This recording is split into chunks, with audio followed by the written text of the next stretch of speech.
Welcome to the Tech Mobility Podcast.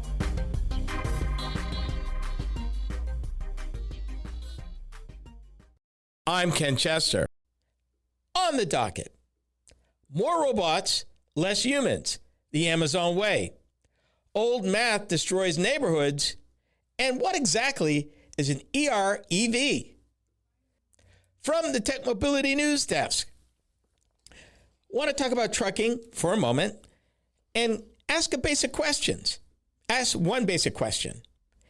Are hybrids the solution for what trucking calls the messy middle? In case you're not familiar with the term messy middle, let me explain. You have two different goals. Right now, trucking industry as it is, which is gas and diesel powered, and at the other end, a zero emissions trucking industry. The difference between the two is what trucking calls the messy middle. Here's why they call it the messy middle for a minute. Every trucking fleet, large or small, from a single owner operator to a company-owned fleet of hundreds of trucks, they have different requirements based on different loads, different categories, different haul, everything different. We've spent a lot of time here talking about the potential of battery electric trucks and why they are not applicable or work well or would be reasonable to expect truckers to adapt for long-distance trucking. They're heavy. They take a long time to recharge, and for the weight that they have to displace to carry means less fare-generating or money-generating loads in absolute weight. If you've got a truck that weighs 60 tons and you have batteries that weigh 10 tons, that's 10 tons of freight you can't carry. That's 10 tons of freight money that you're not getting, and that makes it real unattractive real fast.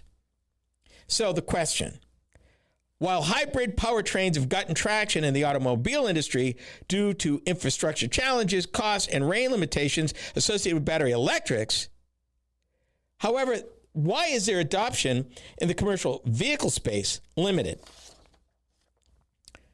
Let me take this a little further. Trucking, like any major industry, is capital intensive. What I mean by that, every single trucking rig, every single Class 8 big rig, over-the-road big truck you see is a six-figure investment, every single one of them. And that's just to buy it. Then you've got to do the training, you have to stock the parts, you have to basically build an infrastructure around that truck, that engine, and those performance, the software, the whole bit. So you're invested, if you're a trucker, in hundreds of thousands, or if you're a big trucking company, millions of dollars into that genre. If you're going to go hybrid, it means that you have to rethink things. It also means that depending on the type of hybrid it is, because there are different types. The typical hybrid is a gasoline electric. You can have either a non-chargeable one or a plug-in hybrid. And plug-in hybrids could hold some attraction for what you call regional trucking. That is, trucking particularly that starts and ends at the same terminal. They may travel up to 200, 250 miles a day, but they start in that terminal and they come home to that terminal. And what would make sense at that terminal is to have an infrastructure of plug-ins for their trucks overnight when they're not rolling to recharge. Also, when the cost of electricity is lower. That makes sense. But like I said, if you are traveling coast to coast, if you're running 500, 1,000, 1,500 mile runs, then battery electrics don't make sense. They don't make sense because, or even plug-ins don't make sense because, again, infrastructure. You need to pull in and plug it in if you're going to get the fullness of the hybrid. Otherwise, you're just running a diesel. The beautiful part, at least in the automotive field, in the gasoline automotive field, is that hybrids, the way they're configured now, give you way more range.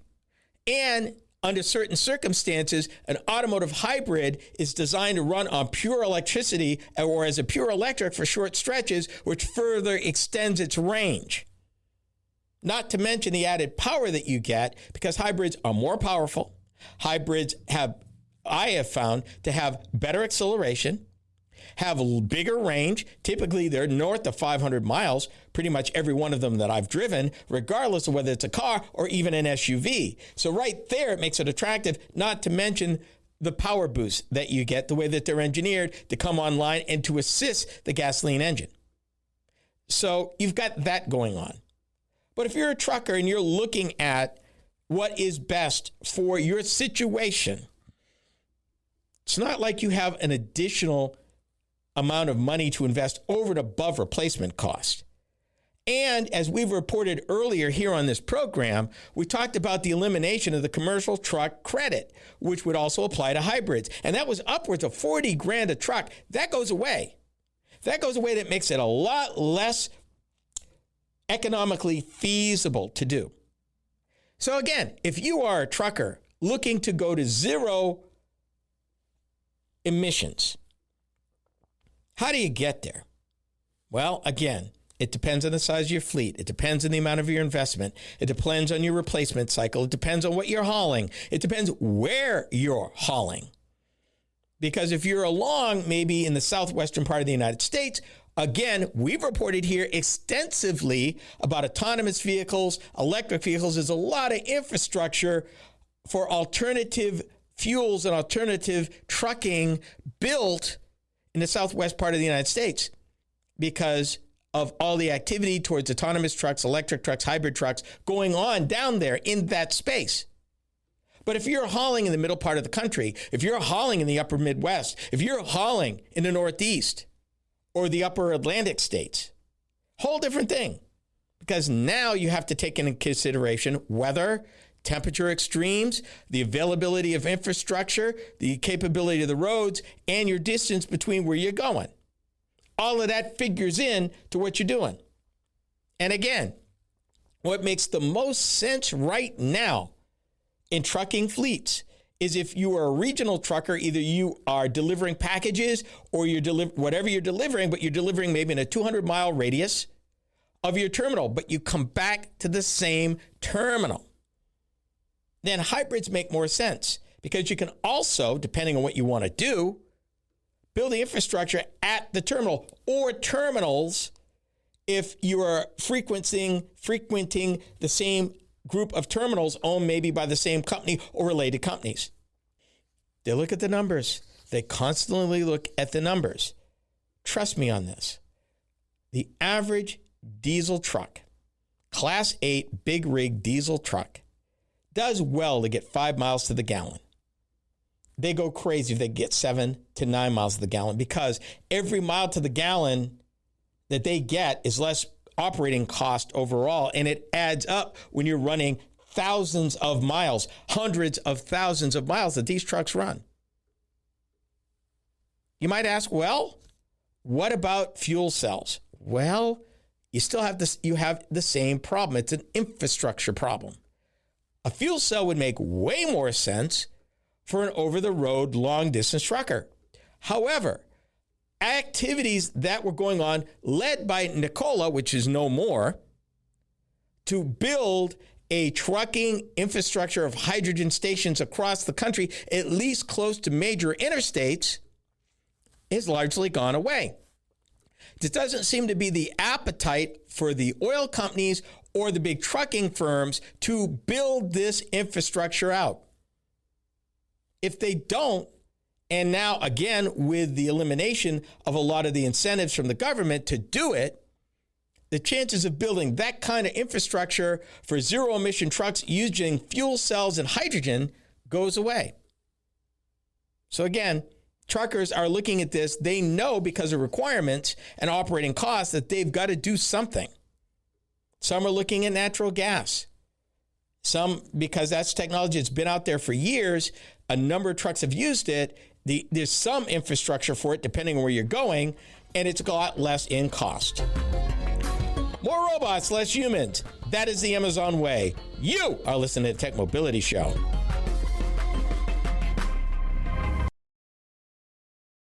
Are you tired of juggling multiple apps and platforms for meetings, webinars, and staying connected? Look no further than AONmeetings.com, the all-in-one browser-based platform that does it all. With AON Meetings, you can effortlessly communicate with clients, host virtual meetings and webinars, and stay in touch with family and friends, all in one place and for one price. Here's the best part. You can enjoy a 30-day free trial. It's time to simplify your life and boost your productivity. AONmeetings.com, where innovation meets connection. Get started today and revolutionize the way you communicate. Social media is the main place to be these days, and we are no exception. I'm Ken Chester, the Tech Mobility Show. If you enjoy my program, then you will also enjoy my weekly Facebook videos. From my latest vehicle reviews to timely commentary of a variety of mobility and technology-related topics, these short features are designed to inform and delight you. Be sure to watch, like, and follow us on Facebook. You can find us by typing the Tech Mobility Show in the search bar. Be sure to subscribe to our Facebook page. Social media is the place to be these days, and we're no exception. I'm Ken Chester of the Tech Mobility Show. If you enjoy my program, then you will also enjoy my weekly Instagram videos. From the latest vehicle reviews to timely commentary on a variety of mobility and technology-related topics, these short features are designed to inform and delight you. Be sure to watch, like, and follow us on Instagram.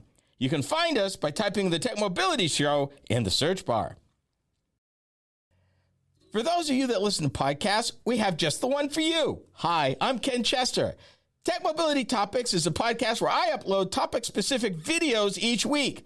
Shorter than the full show, these bite-sized programs are just the thing, particularly if you're interested in a particular topic covered on the weekly radio show. From Apple Podcast to iHeartRadio and many podcast platforms in between, we got you covered. Just enter Tech Mobility Topics in the search bar wherever you listen to podcasts.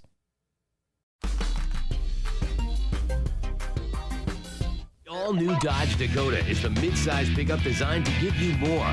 Whether you choose a club cab or quad cab, a fuel-efficient V6, or the only available V8 in its class, you're going to get more room, more power, and more style. You're also going to get a 5-star frontal crash test rating and our 770 powertrain limited warranty. The all-new Dodge Dakota. It's a lot more truck. Hit it! My, how commercials have changed. That was the mid-size Dodge Dakota back when the Dodge division actually still had trucks, and that they had marketed a mid-size truck since the 1980s called the Dakota.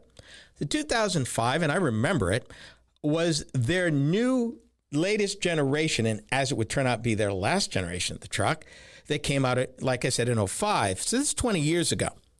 And you notice how they talked about advantages, power, safety, and affordability, all things that they're talking about now, unlike what they were talking about maybe 20, 30 years prior when they optimized safety and look and features and basically, I guess, position in life, more or less, as opposed to capabilities.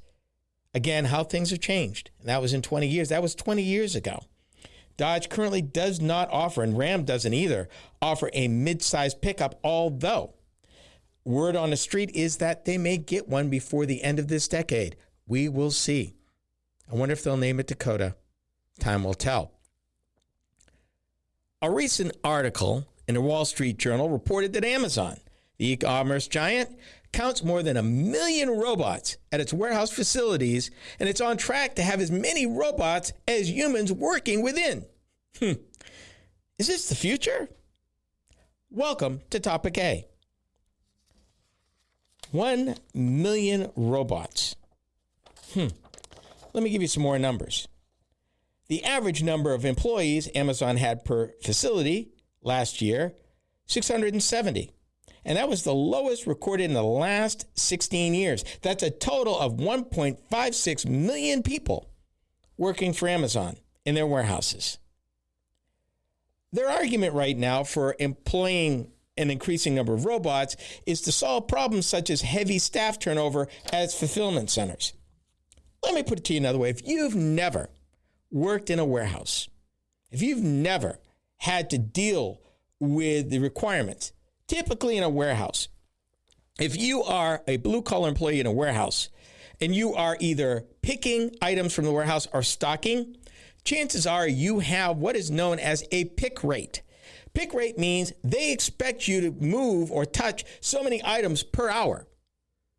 And it's very demanding.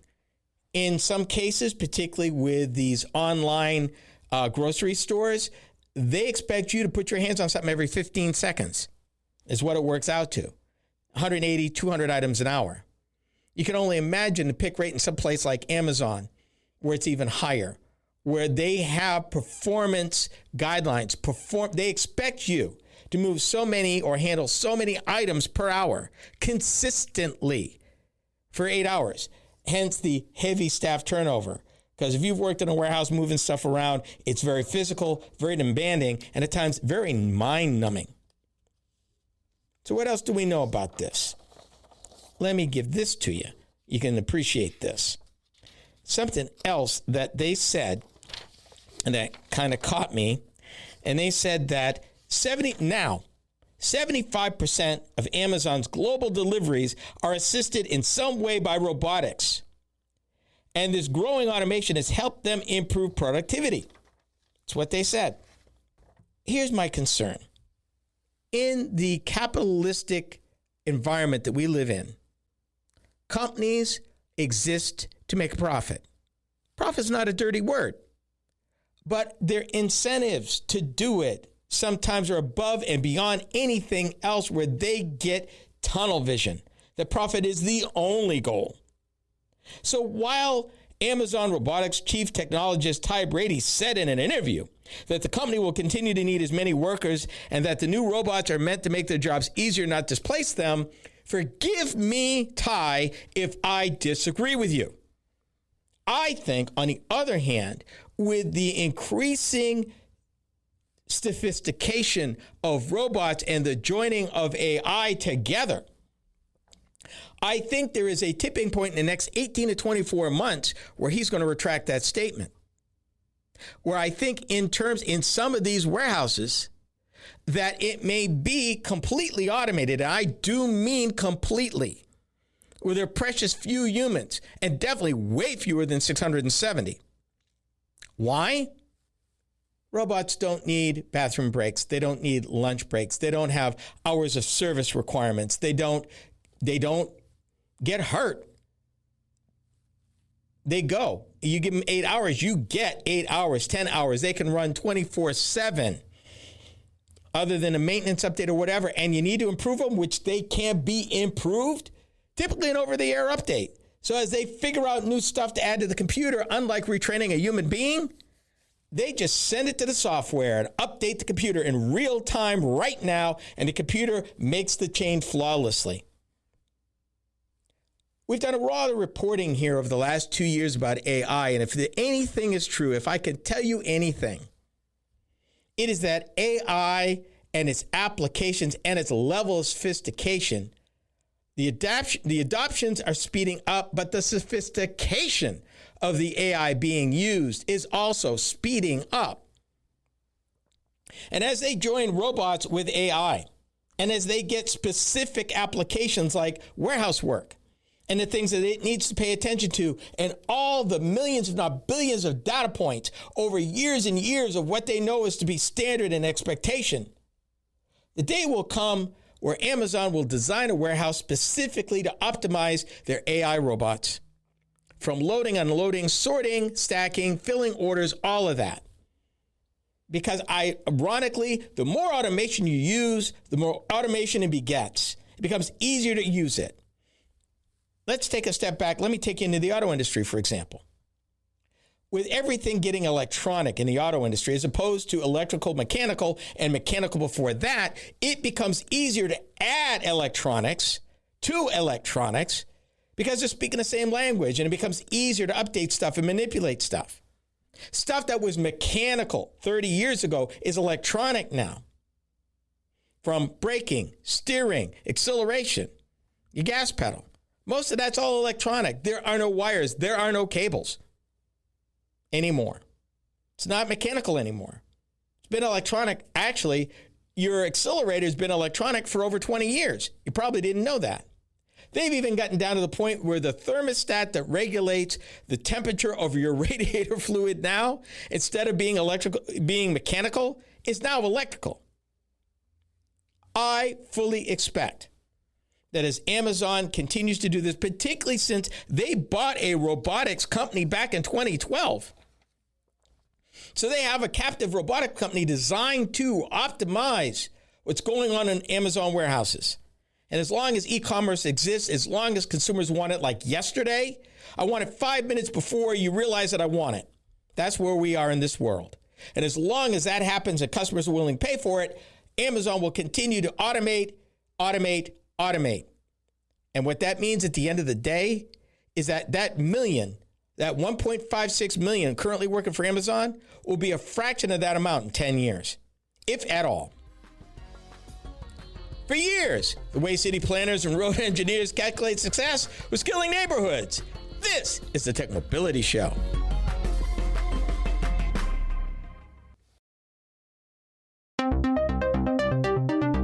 Do you listen to podcasts? Seems that most people do. Hi, I'm Ken Chester, host of the Tech Mobility Show. If you've missed any of our weekly episodes on the radio, our podcast is a great way to listen. You can find the Tech Mobility Podcast just about anywhere you can enjoy podcasts. Be sure to follow us. From Apple Podcasts, iHeartRadio, and many platforms in between, we are there. Just enter the Tech Mobility Podcast in the search bar wherever you listen to podcasts. Social media. It's the place to be, and we're no exception. Hi, I'm Ken Chester, host of the Tech Mobility Show. Several times a week, I post to TikTok several of the topics that I cover on my weekly radio show. It's another way to keep up on mobility, technology, news, and information. I've built quite a library of short videos for your viewing pleasure, so be sure to watch, like, and subscribe. That's the Tech Mobility Show on TikTok. Check it out.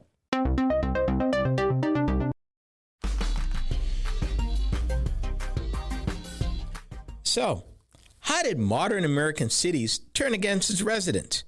It boils down to how city planners and road engineers calculate success. And here's a hint. It has everything to do with motor vehicles and traffic, not so much with multimodal transportation and quality of life. This is topic B. So what exactly is this old math they're talking about?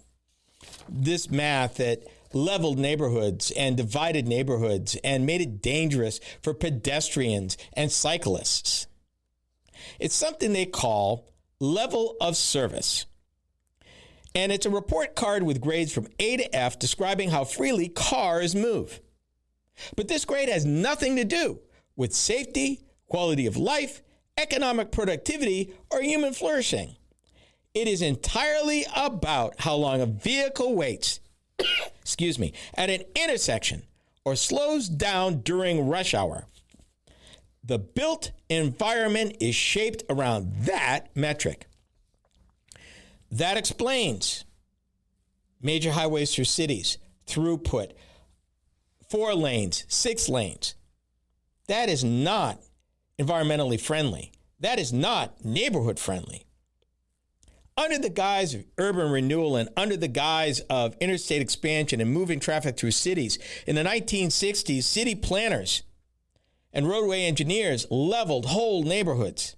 Typically, poorer neighborhoods, neighborhoods of color, bore the brunt.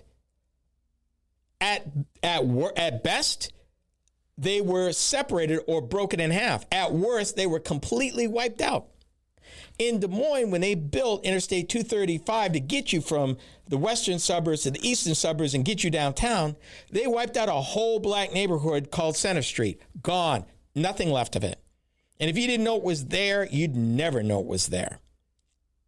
Gave it up in a way to help people save an extra few minutes getting to downtown Des Moines, which we have 2 things called the mix masters at either end of town, and they time it from there. Typically right now on a good day, 7 minutes to cover 13 miles. To save that extra time, they eliminated a number of neighborhoods.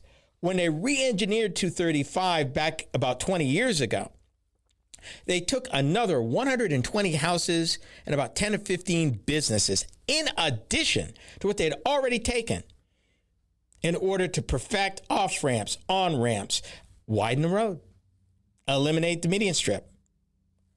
If you are a pedestrian, and I'm using Des Moines as an example, but you can magnify this in larger metropolitan areas. I'm thinking Houston, Chicago, New York, LA. If you're looking at a pedestrian trying to traverse a city, these wide lanes typically encourage faster traffic. Faster traffic tends to discourage pedestrian safety. You ever tried to cross a 6-lane road at a traffic light and hope that you didn't get caught with the right-hand turn folk? Or somebody wanting to jump it early or brake late? When we first covered this subject about 7 years ago, my then partner in a recording studio had a bird. How dare you make us share the road with bicycles? He was livid. He was livid. But here's a hard fact, at least in metropolitan areas. It's not always all about the car. The way that they've been engineering neighborhoods for years and sacrificing neighborhoods to satisfy the unending thirst to get from point A to point B in less and less time. And oh my God, should you have to sit 30 seconds at a traffic light? You're going to have a bird. But if that 30 seconds made quality of life just a little better in that neighborhood, less traffic, slower traffic, fewer pedestrian injuries or deaths, what about cyclists? That's a whole nother conversation, and we ain't even talking about bike lanes. Because these roads that they've been engineering for the last 60 years did not include any of that. Pedestrians, cyclists, folks on scooters, none of that. Bike lanes are only a last 15 to 20 year thing, and it's only really caught on in the last 10 years where they're making strides. Out here in Iowa, we have bike trails, even in rural areas, for miles. Cities, it's a mixed bag. And they usually use former rail lines to do it. And we have a ton of them here in Iowa. They're killing neighborhoods in the quest for better level of service. And all that means is wait time for cars, trucks, SUVs, as opposed to above everything else. And they only measure it. If this is not bad enough, they only measure it during the busiest time of the day, rush hour. They don't care about the other 23 hours of the day. They only care about the quality or level of service during rush hour. How long do you have to wait at the heaviest part of the day when traffic is the thickest? And do we need to build another turn lane? Do we need to build another traffic lane or two in order to improve the level of service for this road? Forget the neighborhood. Forget the safety. Forget the noise, the pollution, quality of life, and all that cement, which gets hot in the summertime. And it's hard to cool. But it's there long after folks have gone home and gone out to the suburbs or wherever they live. If you live in the city having to deal with that, how can you fix something like this?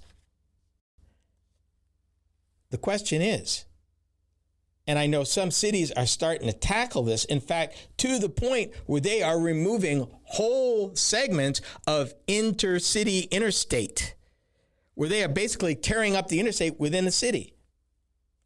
Boston re-engineered theirs near the waterfront. They put it underground instead of above ground, so you have a whole oasis now where used to be traffic. What a change. Total change. Traffic went underground, the noise, the heat, all of that, and they improved the neighborhood, the walkability, the pedestrian friendliness of that area between Haymarket Square, Government Square, and the seafront or the seacoast. North End, Aquatic Center got better because traffic was moved. People get excited about traffic smoothing. We just had a $4 million project on one of our major streets here in Des Moines where they took 4 lanes down to basically 3, with the middle lane being a turn lane. Slowed traffic down because the narrower the road, the slower people tend to go, which is exactly what you want to improve safety, reduce noise.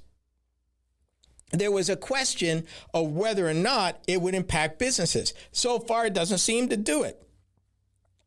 They did the same thing out in front of this studio. They took it down from 4 lanes to 3 due to a death of a 14-year-old trying to cross the street about 2 years ago. It took that for the city to re-engineer this piece of road about a mile and a half worth. And while you would think, because it's a major thoroughfare in Des Moines, that it would be a major issue, it's not really that bad. In fact, way less bad than you would expect for all the traffic that it carried as 4 lanes in the city. It is now 3 lanes, and the traffic moves slower, and they enforce it. So maybe we need to rethink this thing and consider other forms of transportation and vote, as opposed to level of service and the car above everything. I'd be curious to know what you think about it. Just what is an EREV, and why is the automotive market turning to them? We are the Tech Mobility Show.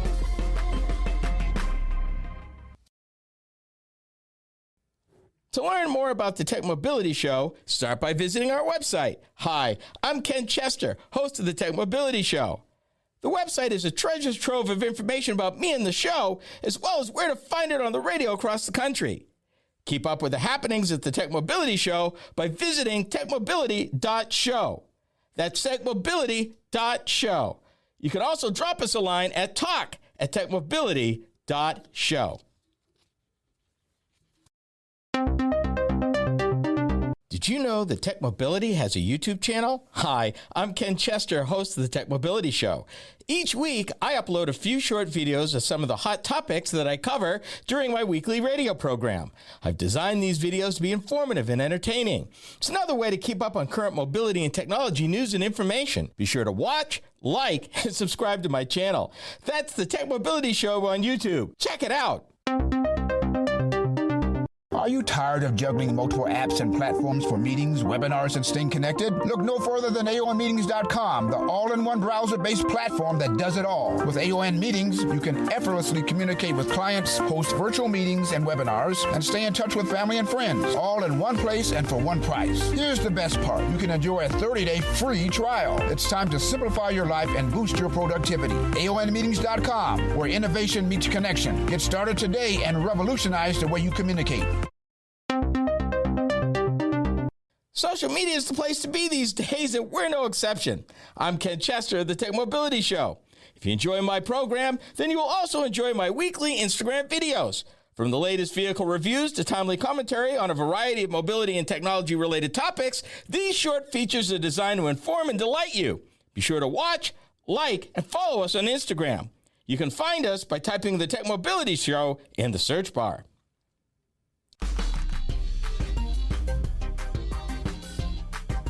Range anxiety. If you're driving an alternative fuel or electric vehicle, it's more often than not a top-of-mind issue, especially if you're planning a long trip. Enter into the marketplace the Extended Range Electric Vehicle, or EREV. It resolves much of the concern over the availability of charging stations or getting stranded. And believe me when I tell you, it's no joke that these vehicles will meet a need. This is Topic C. Let's be brutally honest here for a minute and take a step backwards. Let's look at the current environment right now if you are looking for a vehicle today.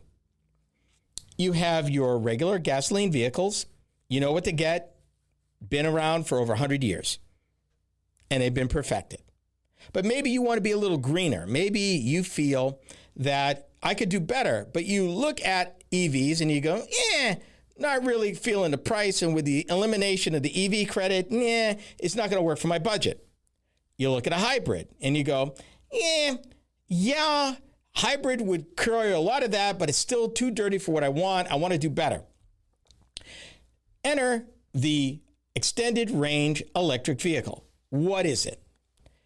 Instead of a electric motor assisting a gasoline motor, in the case of traditional hybrids, where you may or may not plug in the batteries to recharge to run the electric motor, this flips the whole model on its head, and it says, hey, we have a battery-operated electric motor, that the batteries get recharged by a much smaller gasoline engine only as needed.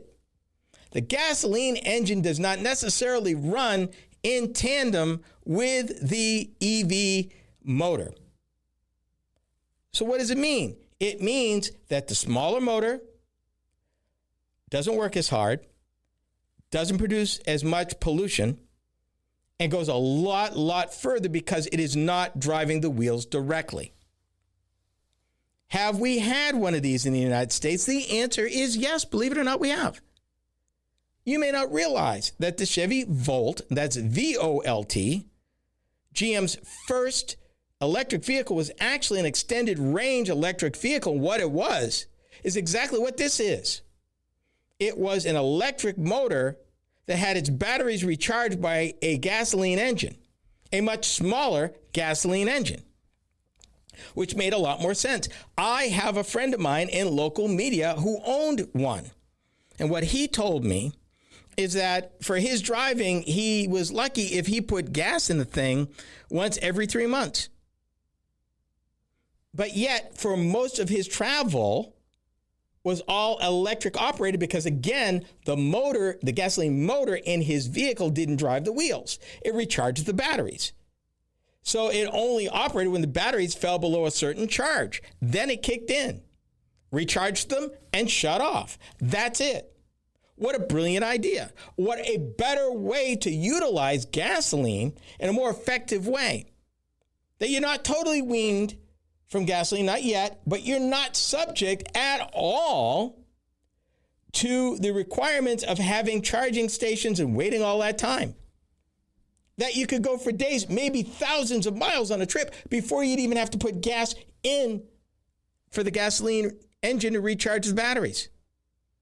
And of course, in these vehicles, you could always recharge the batteries directly if that was something you wanted to do. I think it's a genius idea. However, ironically enough, in the United States, it really hasn't caught on until now. With the price tag of the EV itself a major concern for consumers, considering a purchase of an electric vehicle, not so much. For prospective owners who live in apartments or homes without access to overnight charging, that would be me, as well as those who would take long-distance trips, the potential lack of public charging stations can be a concern. Let me go a little bit further. The lack of fast charging level 3 stations along your route is a point of concern. And even then, because if you've been with me any point of time, now it's been a year and a half. A year and a half ago, I chronicled my trip in an EV from Des Moines to Chicago. And that trip convinced me why I was not ready to buy an EV yet. And that was me hitting 3 different level 3 chargers that in each case, they were working, they were available, and I had to spend an hour at each one. And, oh, by the way, because of where they were, I couldn't take my preferred route into Chicago. I had to go 40 miles out my way to make sure I hit them, and I had to double check the mileage to make sure I had the range necessary because the vehicle I was driving only had a range of 175 miles. And did I add it was January in the upper Midwest? And fortunately, it wasn't really, really cold. And I still had that challenge. Extended EV, I could have made that whole trip, electric power. I don't think the gasoline engine would have even run. And if it did, you would measure it in minutes, not miles. Because again, it's not driving the wheels. Right now, and this shouldn't surprise you, China's the only market where these extended range EVs are currently available at scale. And like I said, Chevy Volt was the one in the American market. I think, though, as automakers are looking at this, and let me insert here, the new Ram that has now been deferred a couple more years, pickup truck, was going to be an extended range EV. They had developed EV motors, EV batteries, a smaller gasoline engine. Let's take this to another level. What if you went with Oh, I don't know. Why, if you went with a dual mode engine that could either run on gasoline or diesel, gasoline or hydrogen, maybe, which gave you even more choice, depending how clean you really wanted to be, because we've talked at length about burning hydrogen and how it takes very little, if at all, modifications to a regular internal combustion engine to run. Of course, the big problem with hydrogen is lack of infrastructure, but it is another opportunity. I think that the current environment may actually encourage the development of EREVs. The market will be the final judge, but I think people looking for different alternatives and looking to maybe not burn as much gasoline, but yet do better than a hybrid, this would be the solution. This would absolutely be the solution, because honestly, it would be cleaner per mile than a hybrid would be, because the hybrids are designed for gasoline and the electric motor to work together. In this case, the gasoline motor just recharges the batteries. That's all it does. Its whole purpose in life. I think it's cool. I think it's neat. And I think it's time. But the industry and the consumer will be the last word on that, on whether or not this catches on in the United States. I certainly hope it does.